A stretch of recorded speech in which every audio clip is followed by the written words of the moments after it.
한국에는 석유보다 더 가치가 높은 자원이 두 가지나 있습니다. 옥스퍼드 대학교 강의실이 술렁입니다. 강의실의 많은 학생들 앞에서 교수님이 이런 말을 하자 학생들은 믿기 힘든 표정을 지으며 웅성이기 시작하는데요.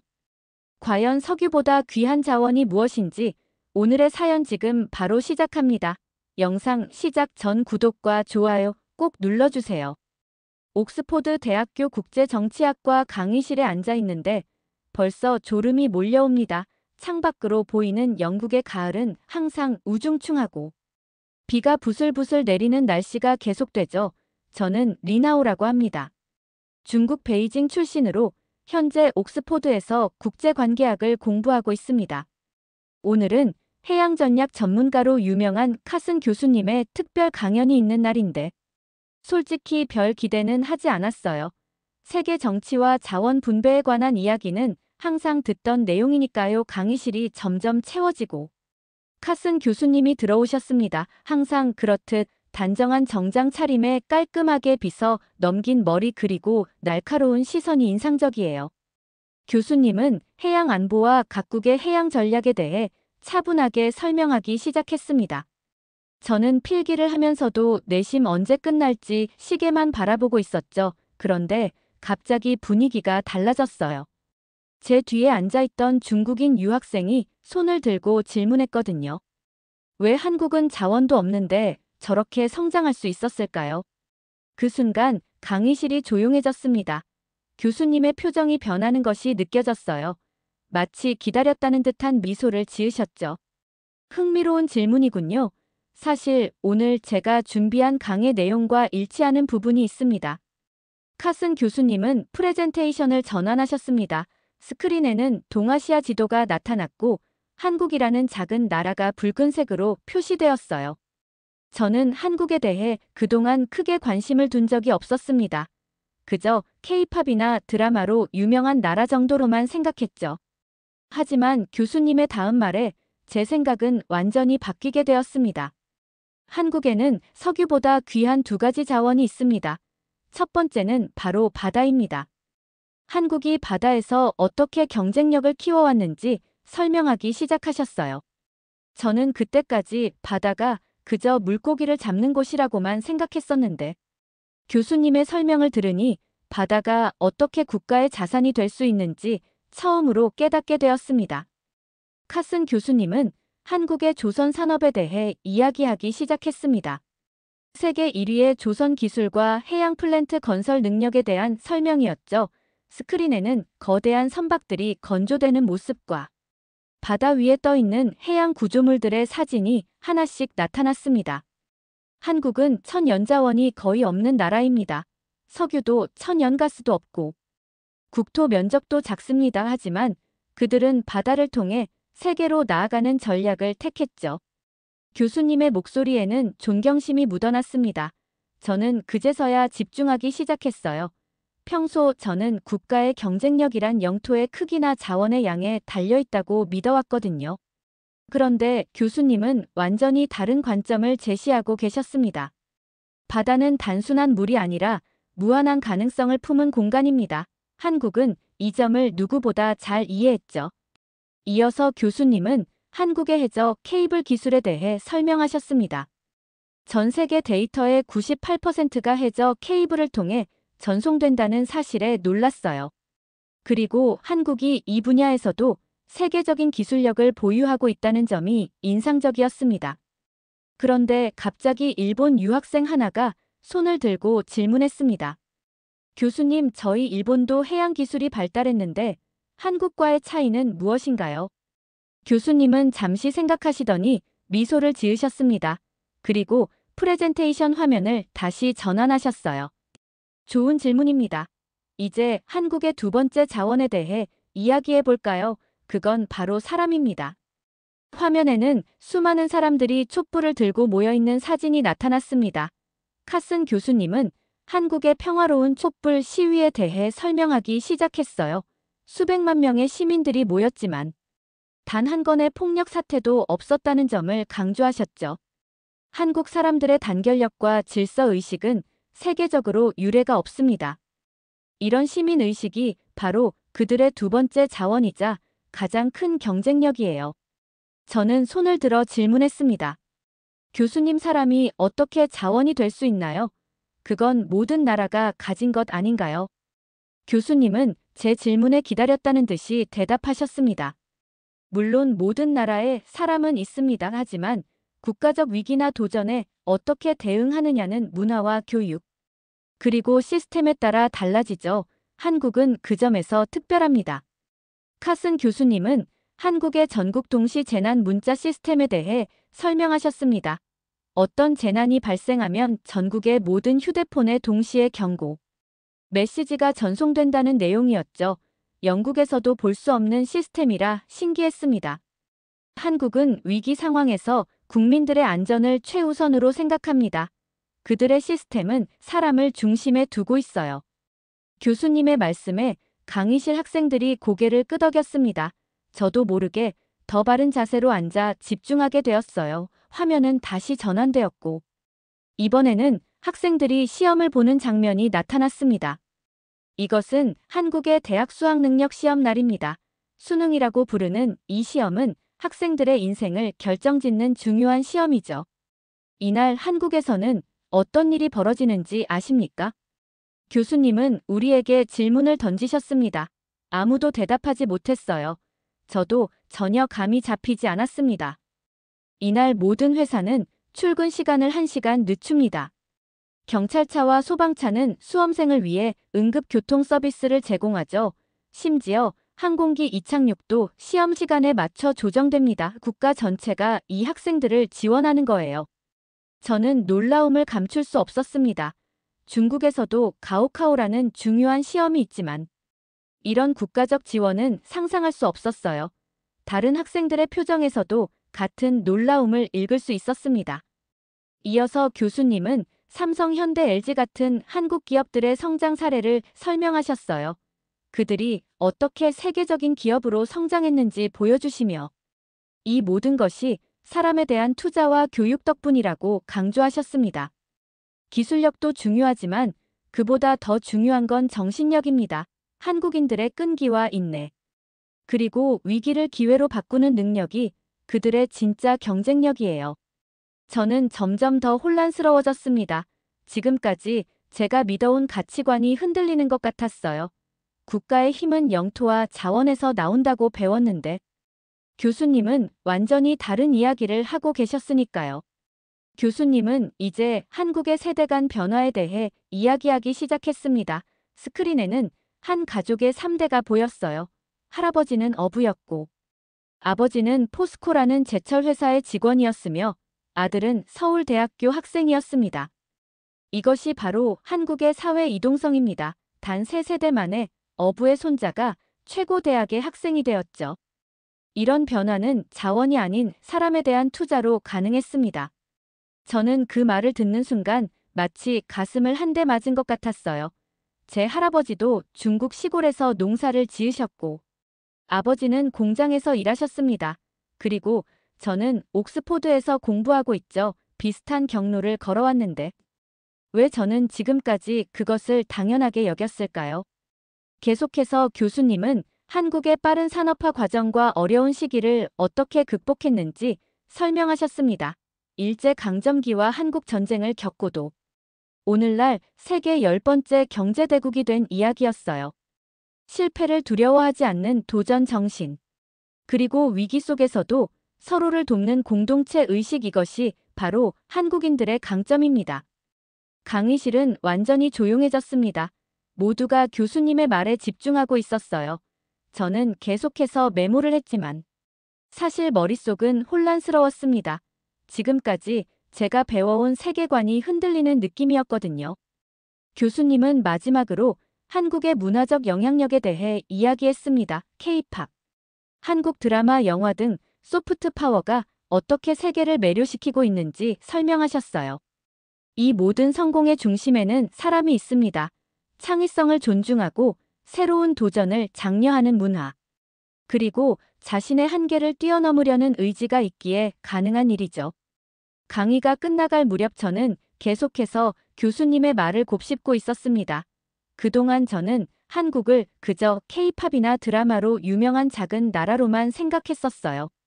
하지만 이제는 완전히 다른 시각으로 보게 되었습니다.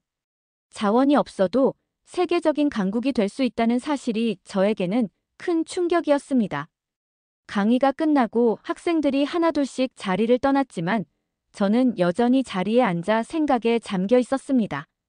지금까지 살아오면서 저는 국가의 힘이란 영토 크기나 자원의 양에 비례한다고 믿어왔어요.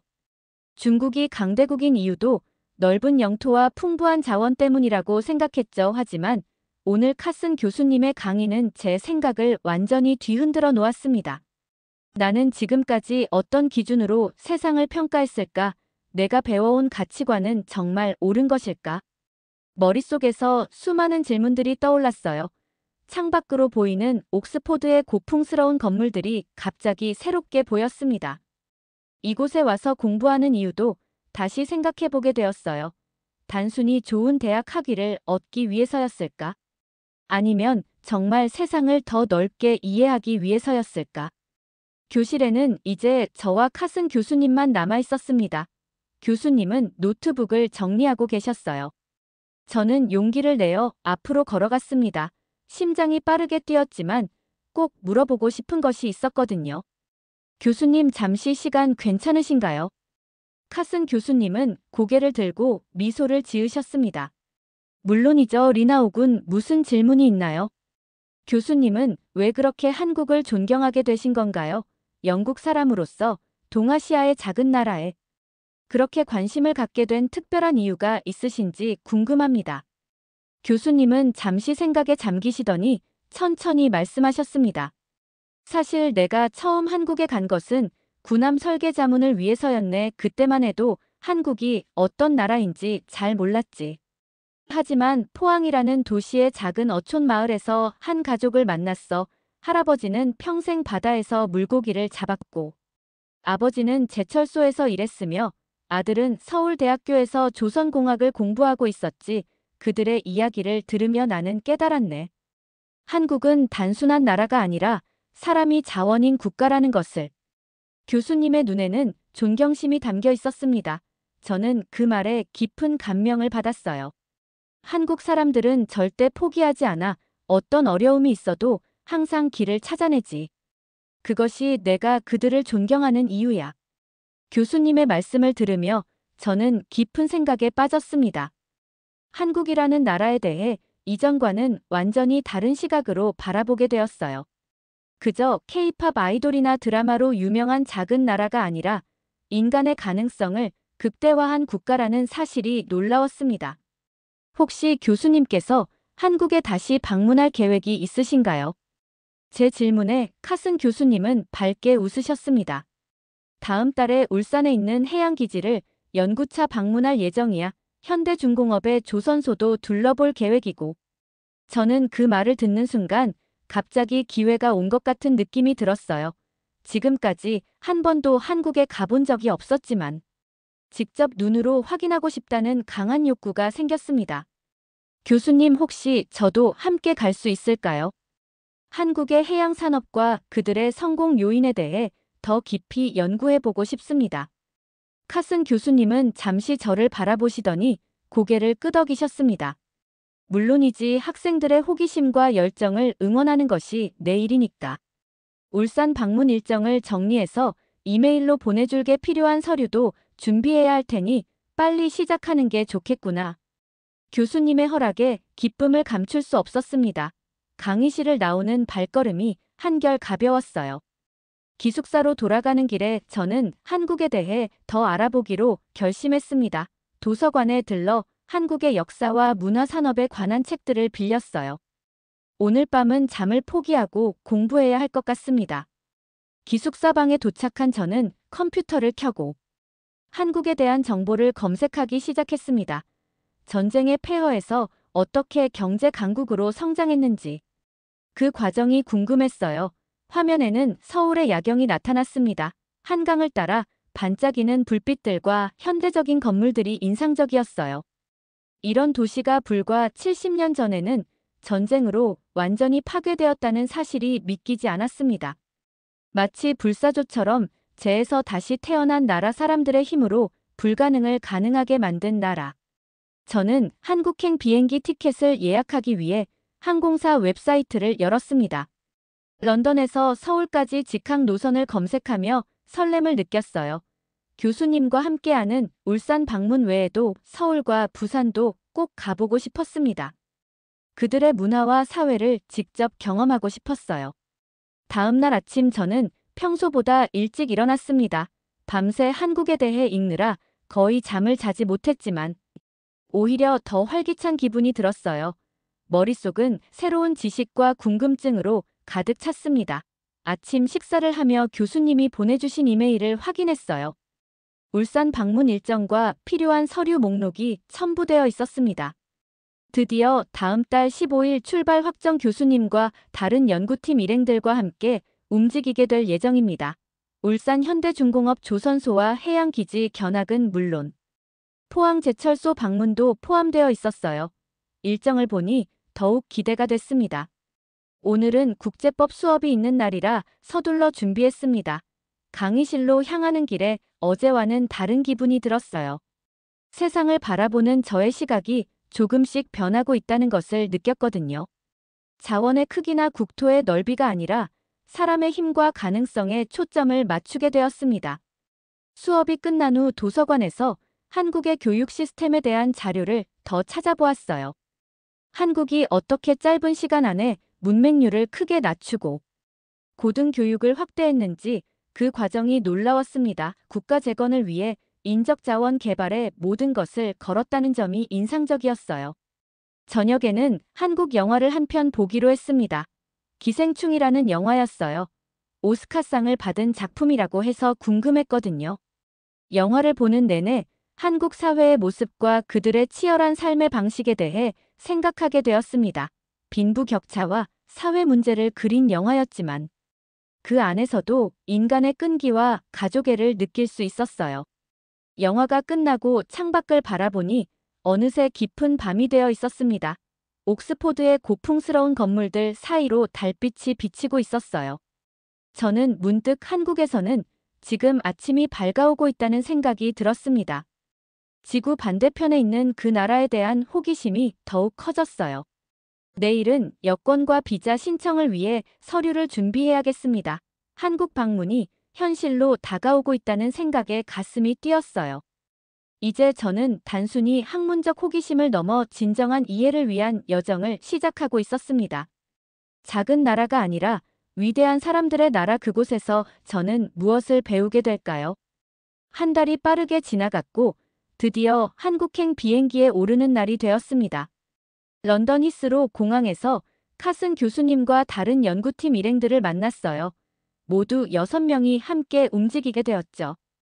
비행기에 탑승하며 설렘과 긴장이 동시에 밀려왔습니다. 12시간의 긴 비행 동안 저는 한국어 기초 표현들을 공부했어요. 안녕하세요, 감사합니다 같은 간단한 인사말부터 시작했습니다. 창밖으로 보이는 구름 위에서 저는 계속해서 생각에 잠겼어요. 이 여행이 단순한 학술 방문을 넘어 제 인생의 전환점이 될 것 같은 예감이 들었거든요. 인천국제공항에 도착했을 때 첫인상은 깔끔함과 효율성이었습니다. 모든 것이 체계적으로 움직이고 있었어요. 입국 절차도 빠르게 진행되었고 공항에서 울산으로 향하는 국내선 비행기로 갈아타는 과정도 순조로웠습니다.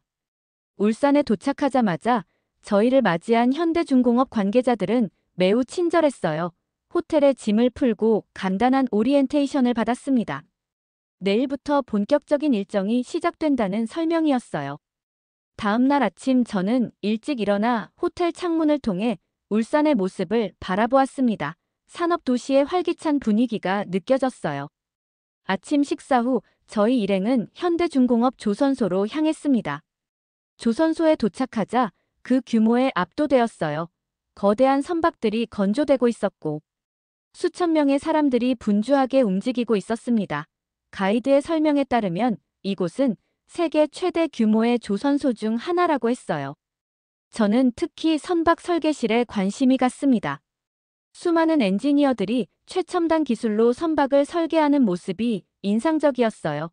그들의 전문성과 자부심이 느껴졌습니다. 교수님께서 함께 계신 건 정말 행운이었어요. 모든 설명에 추가적인 해석을 더해주셨거든요. 저는 끊임없이 질문했고 메모했습니다. 중국의 조선 산업과 비교하며 어떤 차이점이 있는지 깊이 생각해 보았어요. 이틀간의 조선소 견학을 마치고 저희는 포항으로 이동했습니다. 제철소를 방문하기 위해서였죠. 버스 창밖으로 보이는 한국의 산과 바다가 아름다웠습니다. 이 나라는 자연 자원은 부족할지 모르지만 아름다운 자연 환경을 가지고 있었어요. 여행을 마치며 저는 깨달았습니다. 제가 지금까지 알던 세상은 너무 협소했다는 것을요. 자원의 크기에서 사람의 가능성으로 제 시야가 넓어졌습니다. 그리고 이 변화는 제 미래에도 큰 영향을 미칠 것이란 확신이 들었어요. 한국이라는 나라를 통해 저는 인간의 무한한 가능성을 보게 되었습니다. 오늘의 이야기를 들은 여러분의 생각을 댓글 많이 남겨주세요. 구독, 좋아요 꼭 부탁드립니다. 영상을 제작하는데 큰 힘이 됩니다. 다음에는 더 좋은 이야기로 돌아오겠습니다. 지금까지 하루튜브 김민정이었습니다. 감사합니다.